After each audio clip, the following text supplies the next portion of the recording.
Welcome to the Organic Wine Podcast.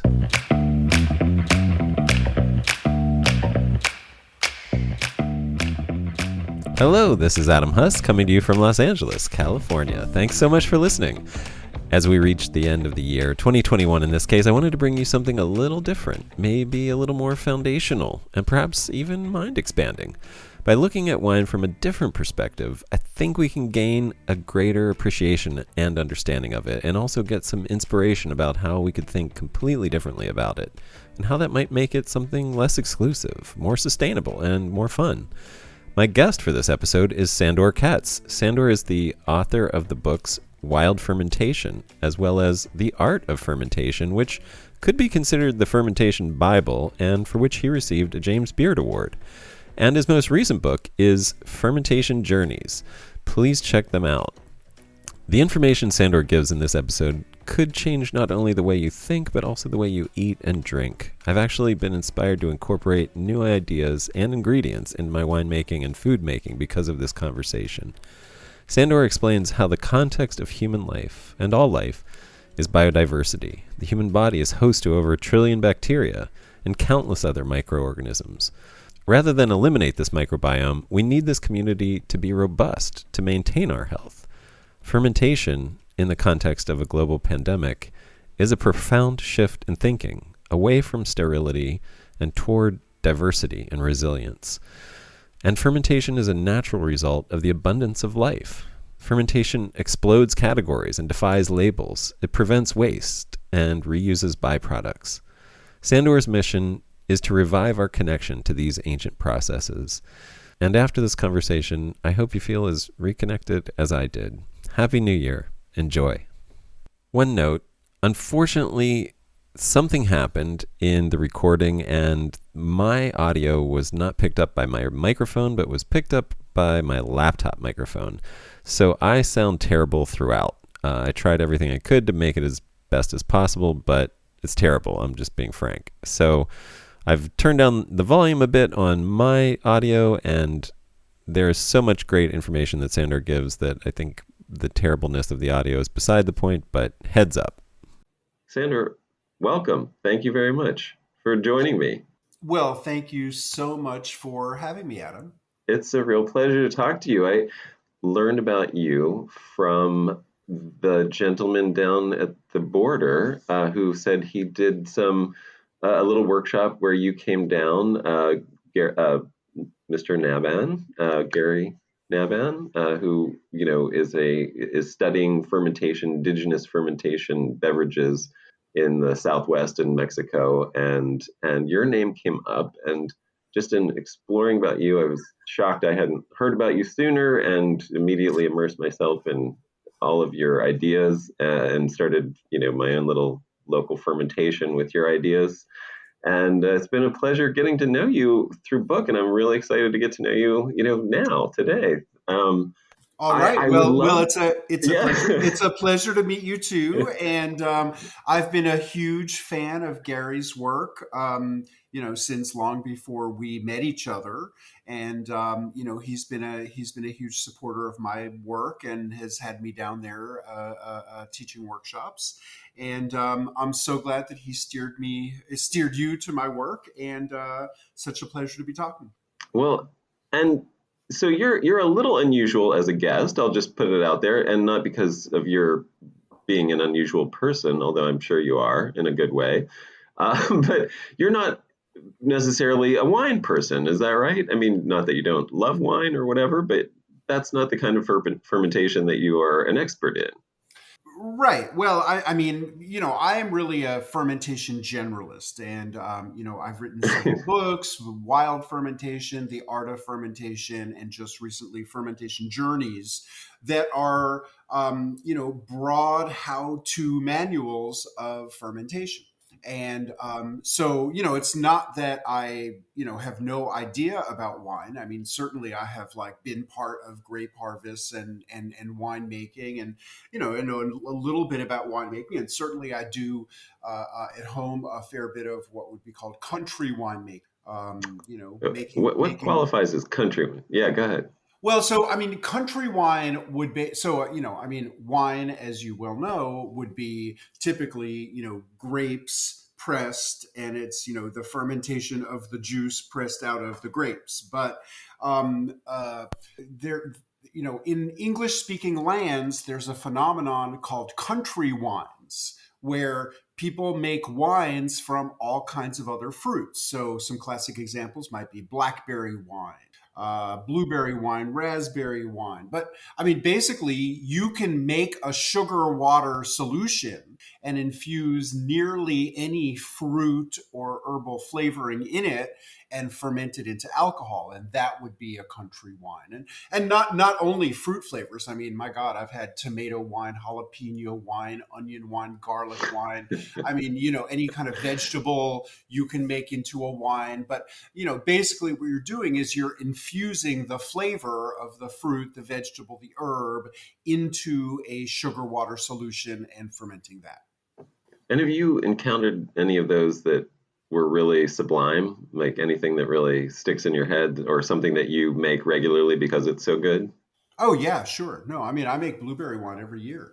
I mean Yeah, I've heard good things about blueberry. Yeah, for me, it's about what resources are available, and right. I mean, wine began in these regions of the world where grapes grow really easily and well, and so that's what people ferment is what's abundant in their lives. And I also make rice alcohol. I make it in a Chinese tradition that I call miju, and I make it in a Japanese tradition, sake. Using different notions of starters. And I make a lot of mead, which is, honey diluted and fermented. Mm-hmm. So, I make various alcoholic beverages, and I also do a lot of fermentation of vegetables, and I'm always exploring different styles of fermenting vegetables. And, I make breads and do other kinds of fermentations of grains, and I dabble in cheese making and yogurt and kefir and vili and other styles of fermented milk. And basically, there's nothing we could possibly eat or drink that cannot be fermented.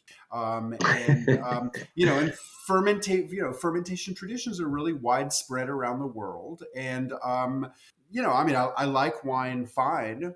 I'm just not an expert in wine. I mean, I don't really. Oh no, it sounds like you kind of are. I think maybe we, or I should have rephrased that differently. We just need to expand our understanding of what wine is, and not think so narrowly about it as limited only to grapes. And in with that kind of understanding, I think you're absolutely an expert in wine.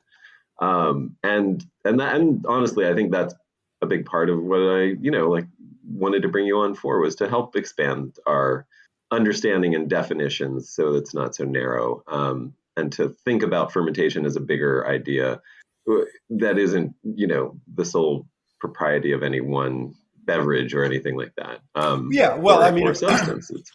and of course, I mean, fermentation. I mean, fermentation is so vast. I mean, in every part of the world, people ferment. I mean, I have not come across a single example of a culinary tradition that does not incorporate fermentation in some way or another. By far, the most widespread form of fermentation is the production of alcohol. It would be easy to be someone who enjoys alcohol in the United States and imagine that there are, two ways in which alcohol can be fermented: beer or wine. And I mean, I love both beer and wine, but they're just the tip of the iceberg. I mean, actually, Right. I recently read a book about baijiu, which is a Chinese distilled liquor. And, Hmm. baijiu is by many orders of magnitude the most popular alcoholic beverage in the world. And, Yeah. we've never heard of it, or most of Right. us have never heard of it. So, I mean, fermentation is vast.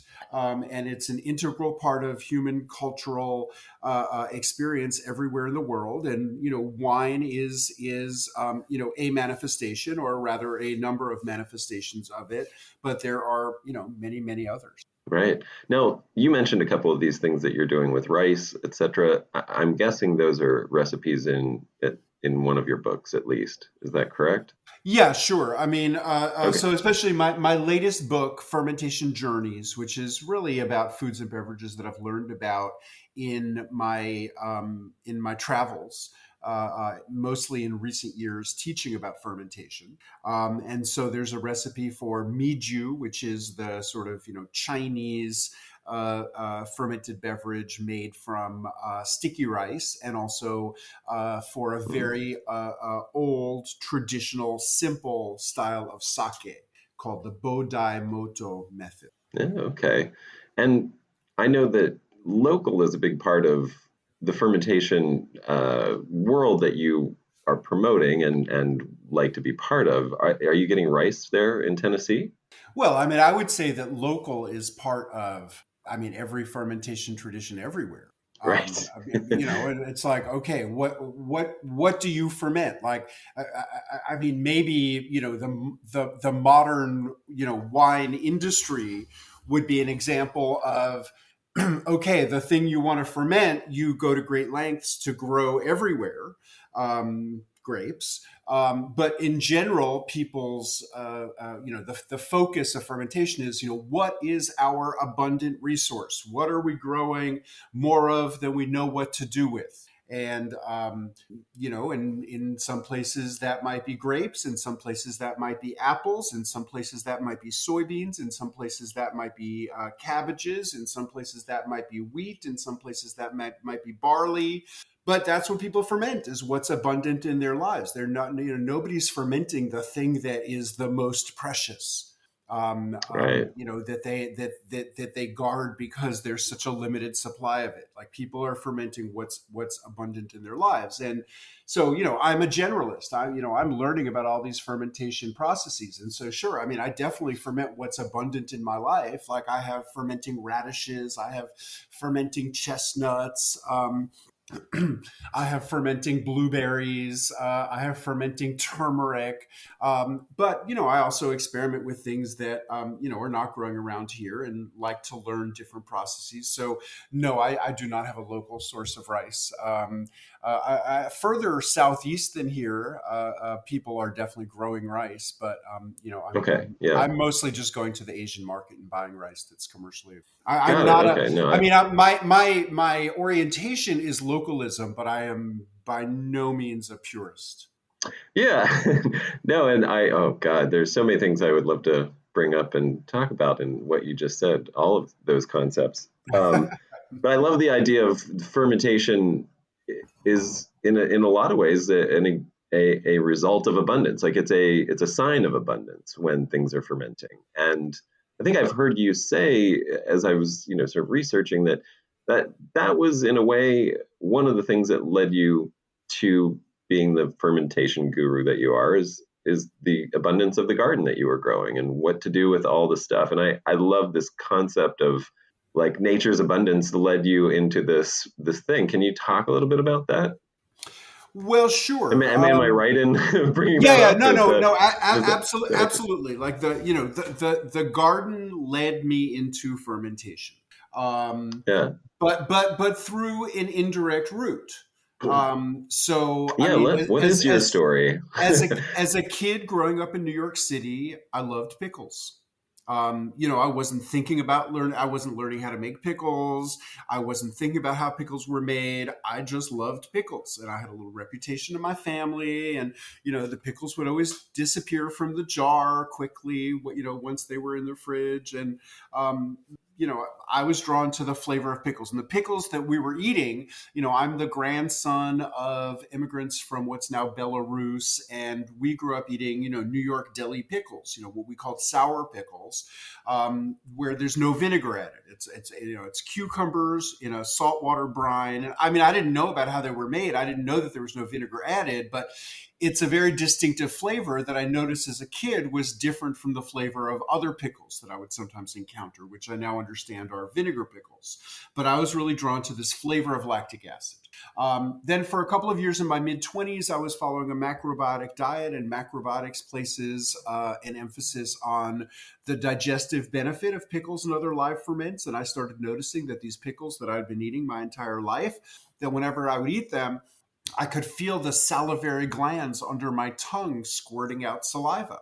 And I really began to associate these foods in a very tangible way with getting my digestive juices flowing.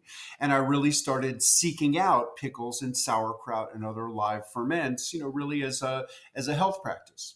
Um, but it wasn't until I left New York and moved down to rural Tennessee, which is now, half of my lifetime ago. Um, and I started keeping a garden that I had a practical reason to learn how to ferment. And, uh, basically, I was such a naive city kid. It had never even occurred to me that in the garden, all of the radishes would be ready at about the same time. All of the cabbages would be ready at about the same time. So, when I encountered this rather obvious fact of agricultural production, this light bulb went off and I was like, I should learn how to make sauerkraut because we had a nice little bed of cabbages. And I knew that I liked sauerkraut and that sauerkraut had something to do with preserving cabbage. And, where I turned to learn how to make sauerkraut was the joy of cooking.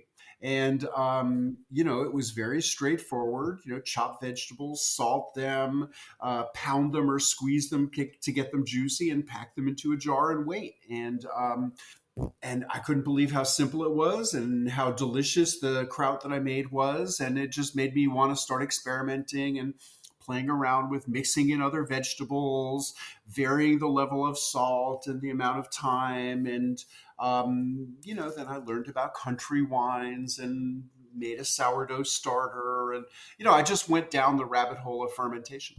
And it's a very deep rabbit hole. You're still in it, right? I I find, and I don't know if you've found this to be true, but it sounds like, I mean, I've noticed for some people the same thing happen where people sort of get into, first of all, like their local food. They want to, they want to sort of remove themselves from the food that is available in the grocery store most times, and they start, it becomes that DIY thing where you're trying to make your own stuff. And I've noticed a couple folks that I know who are in the natural wine making world have come from this fermentation past where they were in an apartment and now are, on a winery making natural wine. Have you encountered that as well? Has that rabbit hole, as I'm sure you've talked to many more people about fermenting foods and things, have you seen people skew into these different things that it's led them to? Well, yeah, sure. I mean, anybody who's not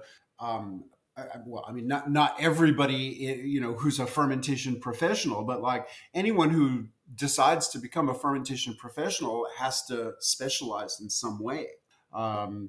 Just because it takes different resource to make wine than to make sauerkraut. It takes a different kind of equipment. So I mean, it just it lends itself Yeah. to a certain amount of specialization. So sure, I mean, people who get interested in fermentation broadly, if they end up like becoming producers, it's usually of something or something else. And certainly I have met natural winemakers who are extremely passionate and sort of like arrived there through broader passions than their passion for wine.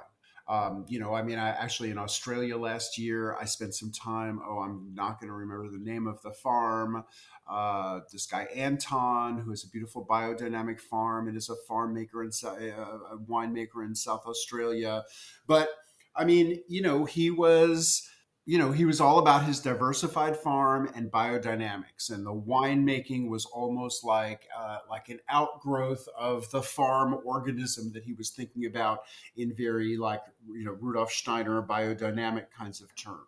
Right. Yeah, that's exactly what I'm talking about. It's that, I guess, you have examples on the other end of people who come from a sort of high end, falling in love with fancy wines, and then clear a plot of land and plant a sort of vanity vineyard that they have decided they're going to make the best wine in the world. And then you have this other side that I feel like is a much more organic, sorry to use that pun on this show, way of where people have sort of approached it from an ecosystem that is, wine is the outgrowth of an entire diverse system of foods and farming and animals and things like that. And it's, there's something really beautiful about that. Um, what what can you tell us about that connection to our local food and fermentation, and how, I know you've talked a good bit about the importance of decentralizing our food system, and we'll just make that the food and beverage system. What can you say about that? Well, I mean, to me, that's really, really critical right now. I think that the, the pandemic really revealed, maybe for many people for the first time, some of the vulnerabilities of the system that we have developed for, centralized food production. And we've really moved towards a system where, different forms of agricultural production have been, centered in different geographic areas where they can be done most efficiently. And then we have this sort of globalized system where, food resources are being centralized, processed in central ways, and then distributed through, various, mass distribution systems, the supermarkets, increasingly internet-based distribution. And, I guess that all of that is fine as long as it's fine. But, there are so many different ways in which this system can be disrupted. And we just saw in the context of a pandemic, various supply chains getting disrupted, and certain kinds of foods or beverages that people are used to seeing in the supermarket for temporary periods of time were unavailable. But if we think about like sort of fuel supplies, climate change, extreme storms, political instability. There are all of these ways in which our huge supply chains can get disrupted. And I don't want to be like sort of a paranoid or a prepper, but I do think, as a practical matter, in every region of the world, it would be prudent for people and our political leadership to be thinking about expanding the productive capacity of food everywhere. So, and I'm not saying this as a dogmatic localist that, like, for our moral well-being, we only need to eat food from within 50 or 100 or 250 miles. I'm just saying that for our well-being and security, everyone is more secure if their region can basically feed itself. And it doesn't mean that we can't like import bananas from a tropical place or import coconuts. I mean, we should enjoy our treats when we can, but we shouldn't be utterly dependent on their availability. I think we're all more secure if, not as individuals, but as regions, we can meet most of, our daily requirements for sustenance. And I think fermentation just really fits into that. I mean, fermentation is always practical. It's not always about preservation, but there's always a practical benefit. The food is not decomposing into a disgusting, ugly mess that nobody would ever eat, and it's becoming more stable for storage, or it's becoming more delicious, or you're producing alcohol, or it's becoming more easily digestible, or some toxic compound from the plant has been broken down. Fermentation is just all about not only preservation, but making effective use of food resources more broadly. Yeah, I mean, you've underlined a couple of times that you're not a purist in these ideas. You just think they're practically very important, and more than practically, even just from a security and social well-being standpoint. Well, that's practical. How? Yeah, I guess that's true. I guess it is very practical. But how this idea of not being a purist, I think, can also spill over into fermentation itself, and our ideas around cleanliness and purity in that sense, especially again in the context of the pandemic, and how paranoid about germs and hand sanitizer and bleaching the heck out of stuff. where, what can you tell us about the microflora that we live amongst, and the harm that it can cause us versus the health that it can cause us? Well, I mean, our context is biodiversity. Um, an average healthy human adult is host to more than 1 trillion bacteria. Um, um, uh, uh, we are host to unfathomable numbers of different organisms, and they exist in great biodiversity, and they provide services for us. We couldn't live without bacteria. Bacteria enable us to effectively extract nutrients from the food that we eat, and actually they synthesize certain nutrients for us in our bodies, so we don't have to find them from our food. What we call our immune system is largely the work of bacteria in our gut. We are learning that bacteria play a role in regulating our brain chemistry and almost every system of our bodies. And so, we need bacteria, and this is not to deny that there exist bacteria and viruses that can make us sick, but for the most part, the microbiome that's part of us will protect us from the organisms that we're potentially vulnerable from. So we have to embrace biodiversity as our friend, and it's not that like nobody ever dies from sort of something that comes from bacteria or viruses, but we can't reject them. We need them too much. And in terms of food, traditional fermentation all involves mixed cultures. So, this idea that like, natural winemaking is a new thing, that's ridiculous. Like, until the 20th century, all wine was natural wine. And it's that in the 20th century, we sort of, we developed the ability to sort of select, yeast strains for various desirable characteristics, and so that introduced the idea of killing the rest of the organisms that are part of that are part of the juice. Mm-hmm.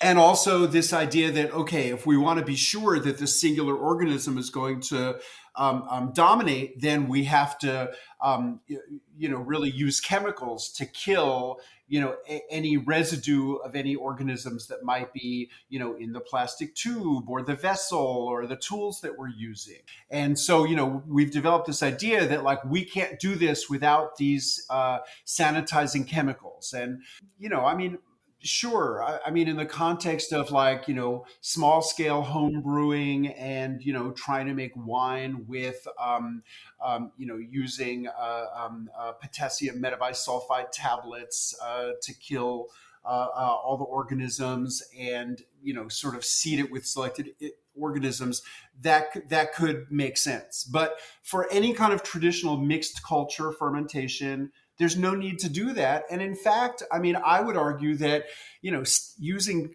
chemicals that sterilize things in your kitchen is a fantasy that we have been sold by the people who want to sell us chemicals. And I mean, there's all kinds of chemicals we could buy that will, sort of kill bacteria and fungi right away.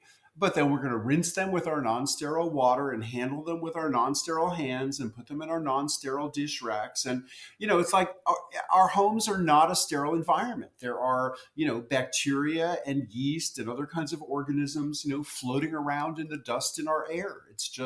It's everywhere.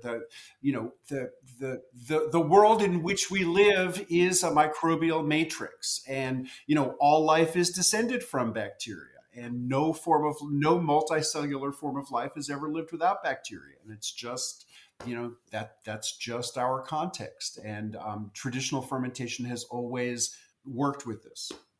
You've either just injected several people with some great sanity, or made people insanely paranoid and anxious about their world right now. No, I love that. Thank you for saying that. That was really beautifully said. That's my feeling as well. And I do, I think like we've seen that, and it's lovely to hear you say that. in relation to that, what can you tell us about what you know about the history of using these fermented foods and beverages for health, and how can they help with our health? Well, I mean, sure. The idea of fermented foods and beverages being beneficial to our health.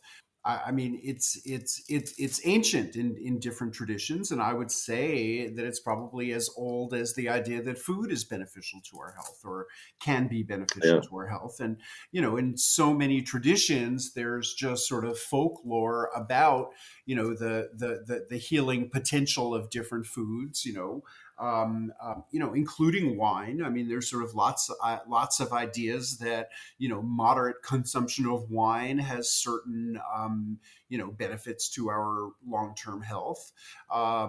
And certainly in Japan, there's folklore about the importance of miso, and in Eastern Europe, there's a lot of folklore about sauerkraut juice, pickle brine, pickles, all of that. So I mean, there's a lot of ideas about how fermented foods are especially healing. I would say that from my perspective, first of all, fermented foods are so incredibly varied. It's very hard to generalize. Like, it's not as if wine has the same characteristics as chocolate, or that chocolate has the same characteristics as coffee, or that coffee has the same characteristics as sauerkraut, or that sauerkraut has the same characteristics as bread. So, I mean, all of the fermentation is so disparate that it is hard to generalize. But, let me just bring to your attention sort of four broad ways that fermentation can transform and enhance food nutritionally. So, number one, I would call pre-digestion.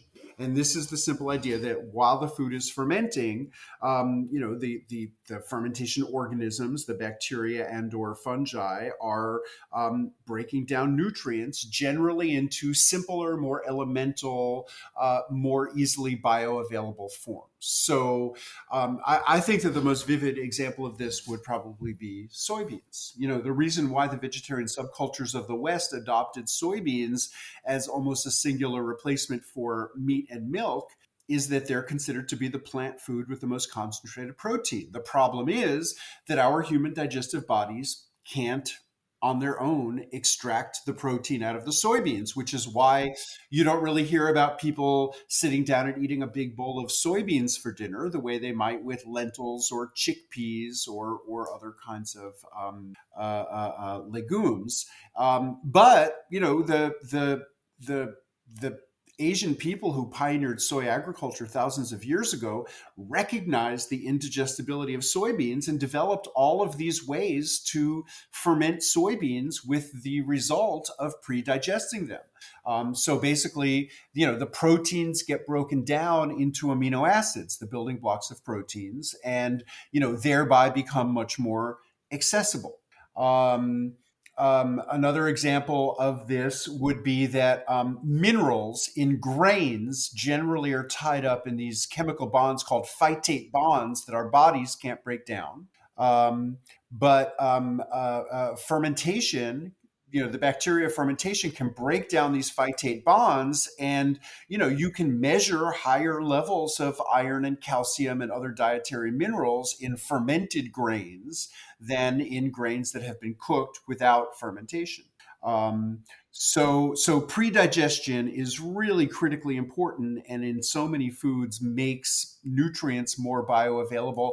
And it's for this reason that, for instance, the United Nations Food and Agriculture Organization is very interested in fermentation, and they did a series of publications decades ago now, highlighting how in sort of food scarce regions of the world, whatever food resources are available could be expanded through fermentation. People could get more nutrients out of their food if they fermented more of it. So then another way that food is transformed, I would call detoxification, and this is the idea of generally plant toxins, cyanide compounds in cassava, things like taro with high levels of oxalic acid. But a broad range of plant toxins can be broken down into harmless forms through fermentation. And there are foods all around the world that cannot be safely eaten without fermentation. Then beyond breaking down what's in the original food, fermentation enhances nutrients. So almost all fermented foods and beverages have elevated levels of B vitamins as compared to the raw foods that you begin with. And then there are all of these metabolic byproducts unique to different processes, some of which have been found to have extraordinary beneficial properties. So, all fermented vegetables have compounds called isothiocyanates that are regarded as anti-carcinogenic. Natto, this Japanese soybean ferment, has a compound that's gotten a lot of attention that basically dissolves fibrin, which is what sometimes builds up inside people's blood vessels and inhibits circulation. And so this can be dissolved by this, metabolic byproduct of this bacteria Bacillus subtilis that ferments soybeans into this Japanese food called natto. So, there are all kinds of, nutrients generated by the organisms, which can be of benefit. But then what I would consider to be the most profound benefit of fermented foods nutritionally would be the bacteria themselves. And, contrary to, what most of us learned growing up about how, dangerous bacteria are and how much they need to be avoided, as I mentioned earlier, we need bacteria in order to function well. We all have diminished biodiversity in our gut as compared to our ancestors, thanks to chemical exposure and diets with more limited fiber. And so, eating live fermented foods that have not been cooked or heat processed after their fermentation, can be a great strategy for basically restoring diversity of gut bacteria with potential benefits in terms of digestion, immune function, and potentially even mental health. Oh, it's fantastic. Thank you for breaking that down. That's really great to hear. I love that. Well, you're welcome. So, what is, as a beginner with home fermentation, where would you suggest somebody start, and what kind of sort of guidance or counsel would you, what consolation would you give people who are afraid to do this, perhaps? Well, okay. I mean, first of all, I would just tell people, don't be afraid. I mean, everybody everywhere eats and drinks products of fermentation every day. You're already eating and drinking products of fermentation every day without thinking about it. And most people don't think of chocolate as a fermented food. You brought up chocolate, and I love that you brought that up. Chocolate is almost all fermented at the harvesting end. So unless you live in a place where cacao is grown, you're not likely to see the fermentation of chocolate. Right.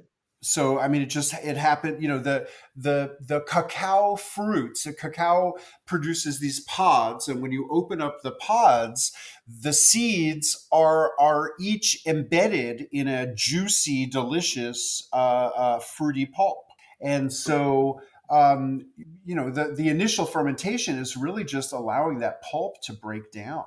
It also develops the biochemistry of the seed, but just as a practical matter, it's very hard to get that pulp off the seed before fermentation breaks it down. So, I think as a practical matter, the practice evolved because, just to make it easy to remove the pulp from the flesh.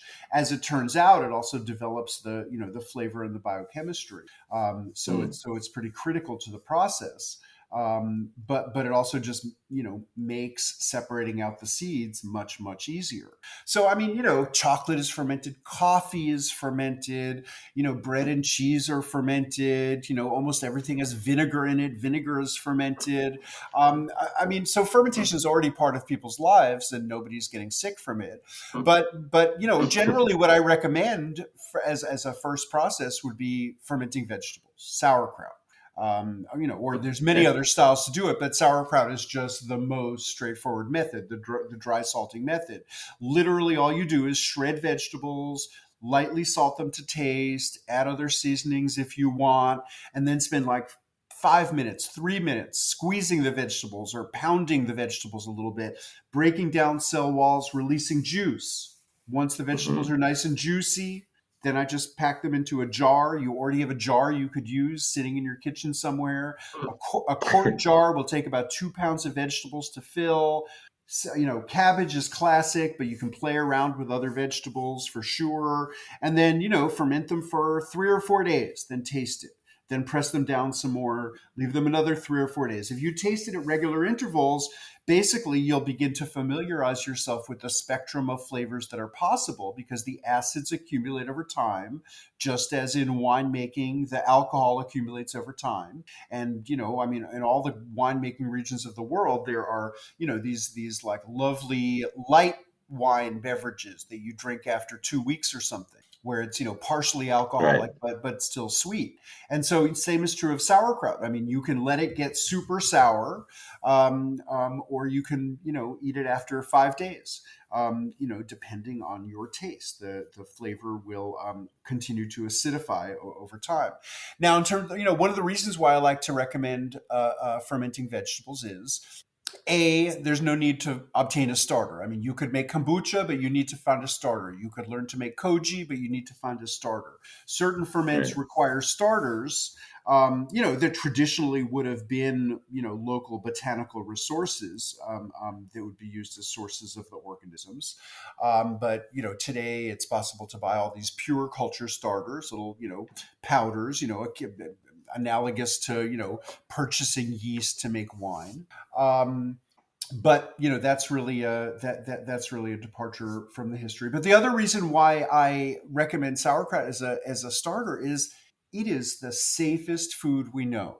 Like, according to the USDA, they cannot find one single case anywhere in the world ever of illness or food poisoning from fermented vegetables. It's about as safe as it gets. Statistically, vegetables become much safer after you ferment them than they are raw. And we read every year of outbreaks. This year it was a salmonella outbreak linked to onions. 1 year it was cabbages, 1 year it was lettuce, 1 year it was tomatoes. Clearly, there's the possibility of incidental exposure to pathogenic bacteria. But if you were to take vegetables, with some incidental exposure like that and ferment them, the lactic acid bacteria will end up dominating every time once you create the condition in which they will flourish, which is submerged. And as they acidify the environment, they would knock out the pathogens. And, this is just a very, convenient and elegant fact, is that, none of the organisms that have the potential to make us sick can survive in an acidic environment. So, once the sauerkraut acidifies to a certain point, then even if it had been exposed to some pathogens, they would no longer be surviving. But you do recommend people wash their vegetables before fermenting. Well, yeah, I mean, no, sure. You don't have to worry that you'll wash the bacteria off of them. I mean, I would never buy any of those like vegetable detergent products. I would just use water. I do use water, but the last thing you want is grit in your home fermented vegetables. So you've got to rinse your vegetables, but that's all you're doing is rinsing them, and you don't have to worry about, like, you don't have to peel them, you don't have to wash them in a special detergent. Just like, just rinsing things underwater is sufficient. And you mentioned the lactic acid bacteria. I know that there is a correlation to wine to a certain degree with the malolactic activity that some wines undergo, or that most wines would undergo if you allowed them to. Grape wines, that is. How closely related are those two things scientifically? Well, I mean, basically, lactic acid bacteria are believed to be present on all plants growing out of soil on planet Earth. I mean, they're so common. they're always present. So, you're always going to have lactic acid bacteria on grapes, Yeah. along with yeast. And you're always going to have lactic acid bacteria on barley and on corn and on cabbages and on, literally any plant growing out of soil on planet Earth. Lactic acid bacteria is just going to be there and be part of the picture. And so, every other fermentation process is, well, certain fermentation processes, a lot of organisms create what microbiologists would describe as inhibitory substances that inhibit other kinds of organisms. So, for instance, if I grow koji or tempeh, those fungi. In the case of koji, it would be a fungus called Aspergillus oryzae. In the case of koji, it would be a fungus called Rhizopus oligosporus. But those fungi will specifically prevent the growth of most bacteria that would also be present. But except in the case where an organism is specifically preventing it, lactic acid bacteria will just be part of everything else. So, like, natural wines often have a little bit of a lactic acid edge to them. I mean, this is one of the reasons why a lot of people who are accustomed to the flavors of pure yeast wine, which is something that, Louis Pasteur pioneered in the late 19th century and only really became a widespread commercial possibility in the 20th century. But, basically, people became accustomed very quickly to that being the clean taste of wine, and that, like, the flavor of lactic acid was somehow a flaw in the wine. But I would argue that all wine until the 20th century had, at least a modest level of lactic acid activity. And same with beer. Like, there's this great movement right now of sour beers. I love the sour beers personally. Yeah. And my general impression is that until the availability of commercial yeast and the possibility of pure yeasted beers, all beers had a little bit of a lactic acid edge to them. And that's not a bad thing. I mean, in a lot of the alcohol traditions around the world, lactic acid is like, sake making. Like, your starter involves both yeast and lactic acid. Like, you have to have lactic acid bacteria, and that acidity is, part of what enables the finished beverage to preserve. So, lactic acid just, historically has been part of everything, and not specifically a flaw. Have you tasted your wines and things with somebody who had a very different palate than yours? I imagine you have, a pretty finely tuned palate in a very specific way, or not a specific way, but in a, with the exposure to all the fermentation that you have done, I imagine you have a unique perspective palate wise Well, when you taste I'm, things. I mean, Have you experienced that? I would say that I have I would like to think that I have a very open palate. Like, I'm like Okay. interested in a range of tapes. I mean, really, the story that I flashed on when you said that is, one time I was visiting my father. My father's 87 years old and lives in the Hudson Valley of New York. And, he likes to drink this beer called Genesee Cream Ale. And he's always got some cans of that in his fridge. And I was visiting him, and I was in town with him, and I asked him to stop at this beer store. They had a big selection of beers, and I went in and I bought this, like, dry hopped sour beer in 16-ounce cans, and from a beer maker I really like. And I bought a 4-pack of cans. He couldn't believe I paid $12 for 4 cans of beer. And then we get home, I put it in the fridge, and that evening I opened up one of the beers, and he's like, "Let me try your $12 beer." And and I gave him a little glass of it, and he just made just the most horrible face, like Like, not only are you paying a ridiculous amount of money for a beer, but you're drinking something that tastes like this. And to him, it was just like horrible. And I was just tasting and thinking like, oh my God, this is so compellingly delicious. This is so, dry and full flavored. And, I was just loving the flavor complexity of it. And, for my father, it was like just a horrible nightmare that like, his son could like something like this.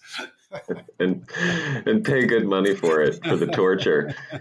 What's your experience of drinking his beer? I mean, do you like when you take a sip of his? Do you have the same reaction he has to the one that you were drinking, or No, no, no. I mean, it's I'm easy. I mean, I don't think I've ever had a beer that like I didn't like. yeah, yeah, I've certainly had beer that was like, oh, that tasted weak. Oh, that was like watery. It's more like that. It's more just like, his right, beer. I find, very unexciting. It's not that I find it horrible or I'm not willing to try it.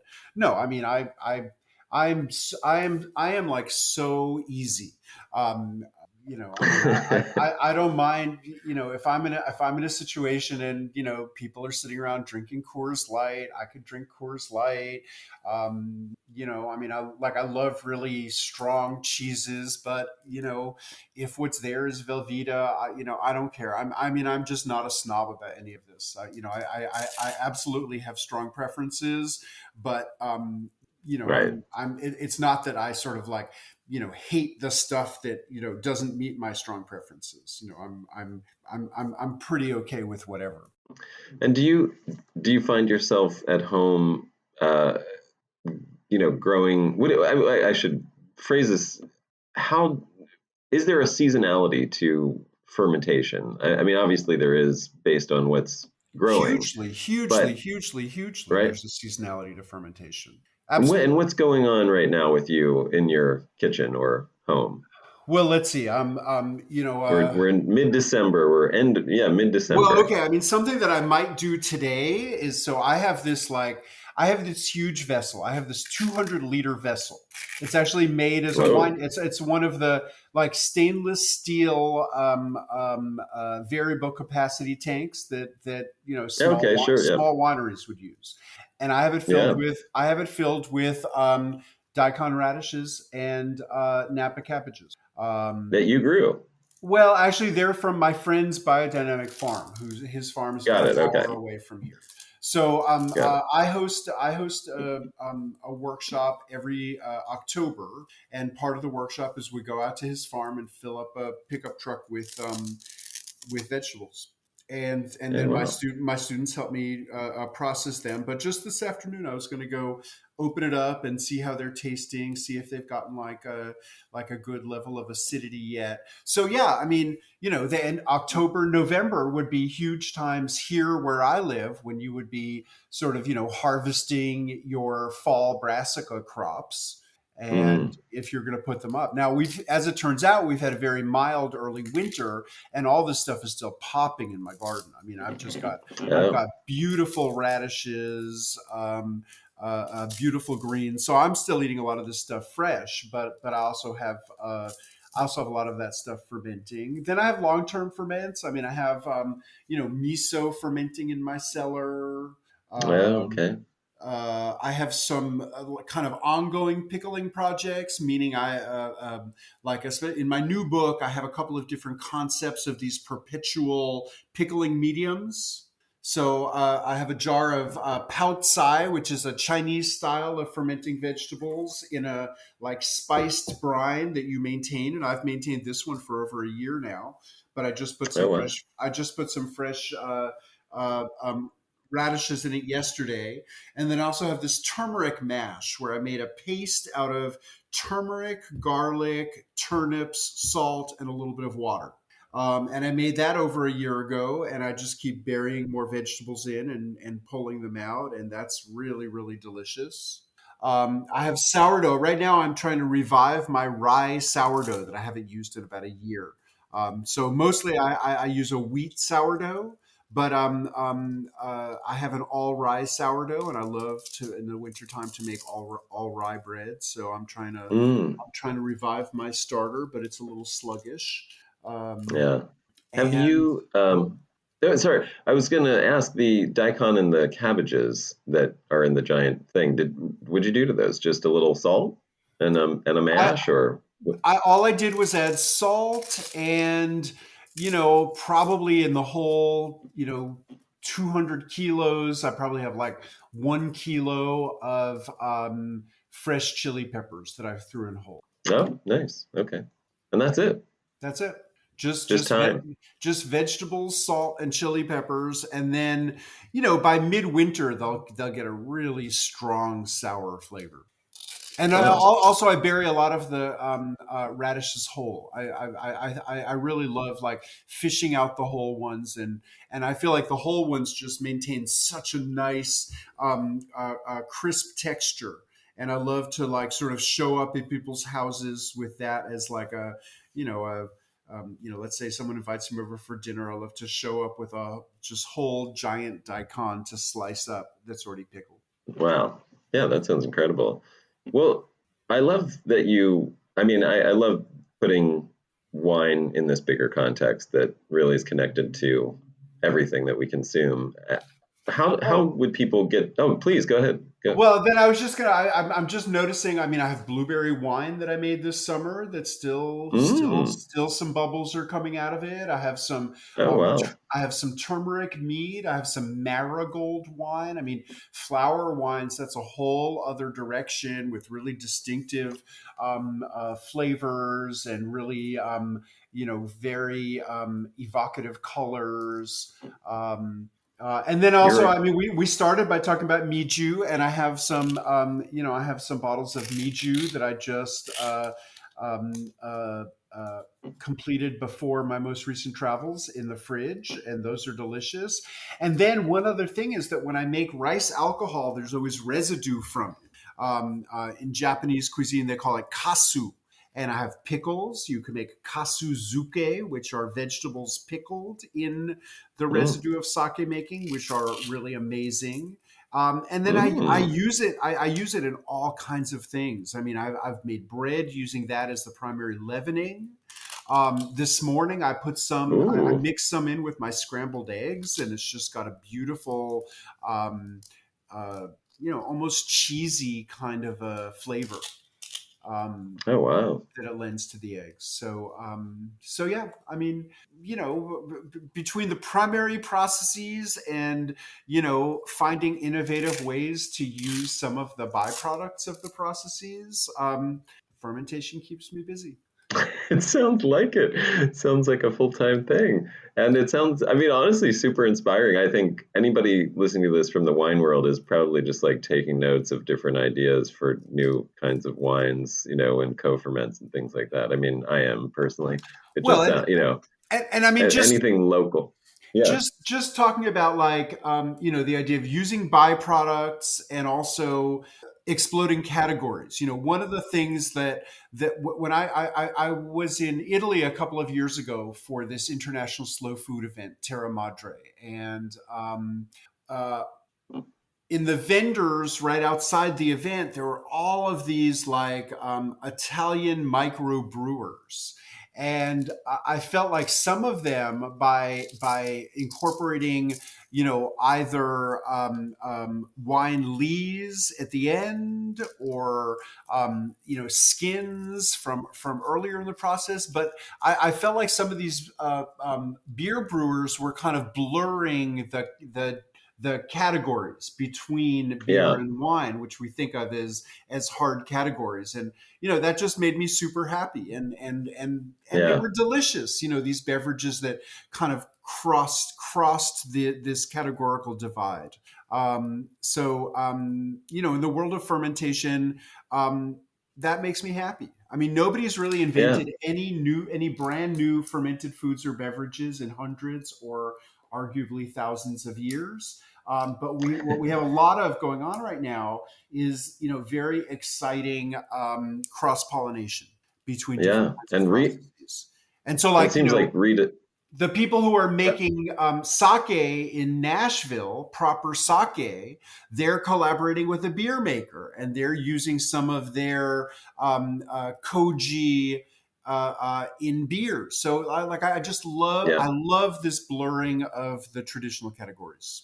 Yeah. I mean, labels are, not, yeah. The further we can get from labels, the better, in my opinion. And it sounds like, in a lot of ways, we're rediscovering things that were done a long time ago that got lost over the last couple of generations in an industrial sort of commercial American food system.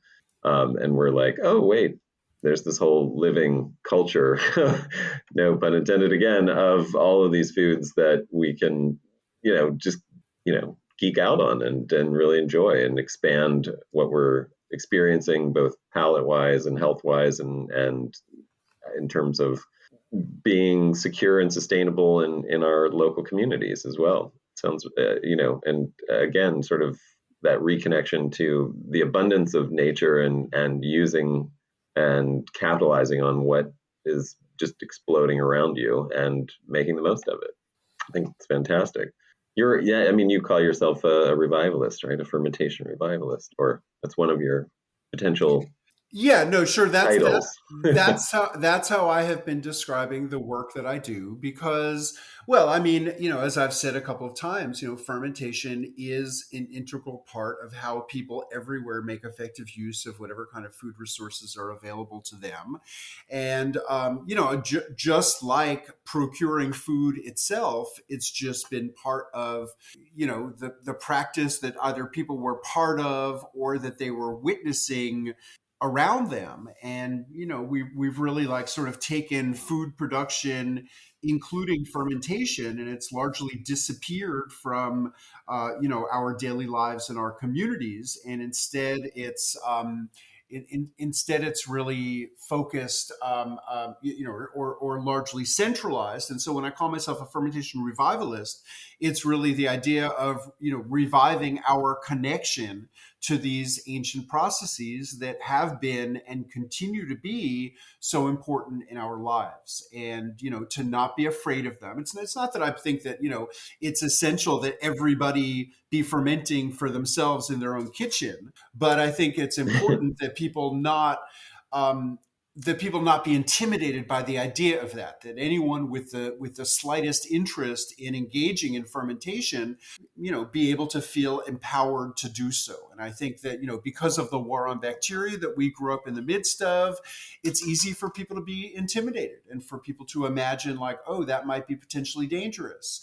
Oh, maybe I need a degree in microbiology to be able to attempt that. Maybe I need a laboratory where I can perfectly control conditions. And, by talking about this as a fermentation revival, I mean, what I'm trying to offer to people is, actually like, no, this doesn't need a microscope or a laboratory or a knowledge of microbiology. Fermentation is it's a simple practice that emerged everywhere in the world and can still be done in simple ways. And it's all about manipulating environments. And, the sections of my books are all about, how to manipulate environments in order to make different kinds of foods, getting the vegetables submerged under the brine, protecting the wine from oxygen as it ferments, things like that. Right. Yeah. Well, and speaking of your books, what's the best way for people to grab your books? Obviously, they're available everywhere. You got a James Beard Award for your second book, I believe, Yeah. the So Art of Fermentation. let me tell you about the three books. So I have Wild Fermentation is my first book, and that came out in 2003 and was revised in 2016. And it's a book of recipes, how to ferment all kinds of things. The Art of Fermentation came out in 2003. It's a much longer book. It's also focused on how to ferment things, but I really departed from the recipe format in that book. So it's more, describing processes, describing ranges of proportions I've encountered, and different kinds of seasonings. But it's not exactly formatted into recipes, but lots of information and information beyond the practical how-to. It has a lot of information about microbiology, a lot of details from anthropology and history, and it's just a sort of all-around fermentation resource that's as you mentioned, it got a James Beard Award. It's gotten a lot of great attention. It's certainly been my best-selling book. Some people have thought it was like too much information, more than they want. They want to learn how to make sauerkraut. It's the Bible, and that right? was just a little bit TMI. And then my most recent book, which has really only been out for a little more than a month, is called Fermentation Journeys, and it's recipes and stories and lots of photos, but it's about foods and beverages that I've encountered in my travels around the world, and lots from Latin America, lots from China and Japan, but really things from every region of the world. And so those are my books. I have a website too, wildfermentation.com. You can find out more about my books or order them from local friends of mine via my website. But also you can get them wherever you'd like to get books. I would encourage you to, support local bookstores, rather than the, online mass retailers. But anywhere where you get books, you should be able to find my books. And also my website has information about, I do a lot of teaching. It has information about my workshops. Lately, some of that has been online, but, increasingly I'm doing some in-person teaching. And also it just has links to all kinds of fermentation related resources that exist out there on the World Wide Web. I love that. Well, thank you so much. This is, truly inspiring and just mind-opening, I think, in a lot of great ways. So thank you so much for this. Okay, well, thank you so much. It's been a pleasure speaking with you, and thanks for your if interest. you have any closing thoughts, feel free, like any parting wisdom for anybody. Well, just in relation to please. My main parting wisdom would just be, don't overthink fermentation. Don't project all of your anxiety about bacteria onto the idea of fermentation. Fermentation is very much a strategy for safety in food. And, all you need to do is, make sure you understand what kind of conditions you're trying to create, and then do your best to create those conditions. And expand your fermentation horizons and have fun doing it. I love it. Well, thank you again, Sandor. I really appreciate it. Okay, Adam, it's been great.